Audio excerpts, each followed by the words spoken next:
When you're buying a home, especially from a bank or lending institution, a foreclosure or a rehabbed home or a flipped home, you have to look at a lot of items. And one item a lot of people overlook is potential wildlife living in the home, in the attic, or in the chimney. So when you're on the outside, look at the gutters, look at trees, see how animals could get up to the roof line.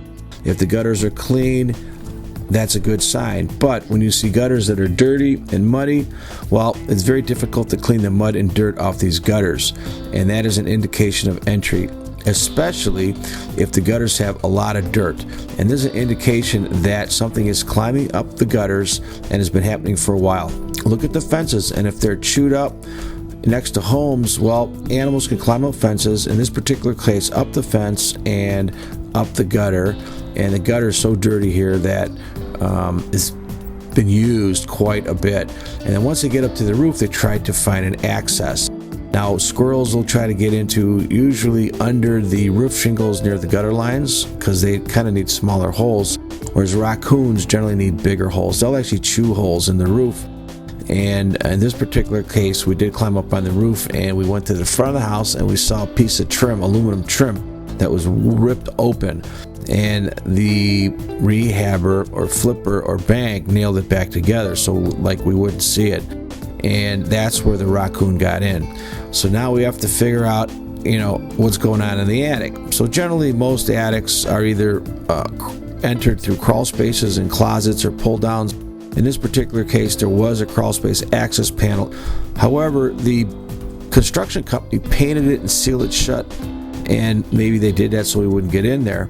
Additionally, it was odd that the house had 3 or 4 air fresheners plugged into the walls, and the house was vacant. And that's always a dead giveaway for animal odors, house odors, mold odors, and of course pet odors. So we opened up the attic and crawled up in there, and we were hit with a stench of wildlife. And this is a type of wildlife odor that also encompasses not just like a wildy type odor, but it usually has urine associated with it. And of course, this one was very pungent, and that's probably why they had the air fresheners. So we looked in the attic, and you could see all the attic insulation has been packed down and damaged. You could see where they were just running around and just having a good old time. And in vacant homes, they go unnoticed for long periods of time. And in this particular vacant home, probably 6 to 12 months. And they have their babies and offspring, and they damage the insulation. What raccoons do also is they will have latrines. They're kind of clean animals. And so they'll find a couple areas, and they will put all their fecal at that location.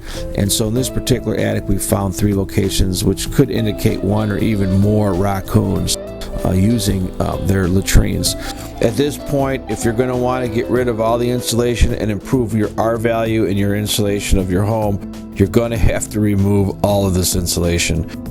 You may need to have people dressed up in Tyvek and proper respirators to do this. Once it's all removed, then you'll have to clean any damaged drywall, and you'll have to encapsulate and sanitize. Once all work is complete, then you'll have to re-insulate. And so this probably can be a very expensive deal. This is a smaller roof, but I would say anywhere from $5,000 to $10,000 range. So don't forget to look for the wildlife. This is Marko Vovk, www.houseinvestigations.com and ClevelandMarko on YouTube. Please watch my videos. Rate, subscribe, and patronize. Thank you. Raccoon, raccoon, raccoon, raccoon, raccoon, Raccoon. raccoon, raccoon, raccoon, Raccoon. raccoon, raccoon, raccoon, Raccoon. raccoon.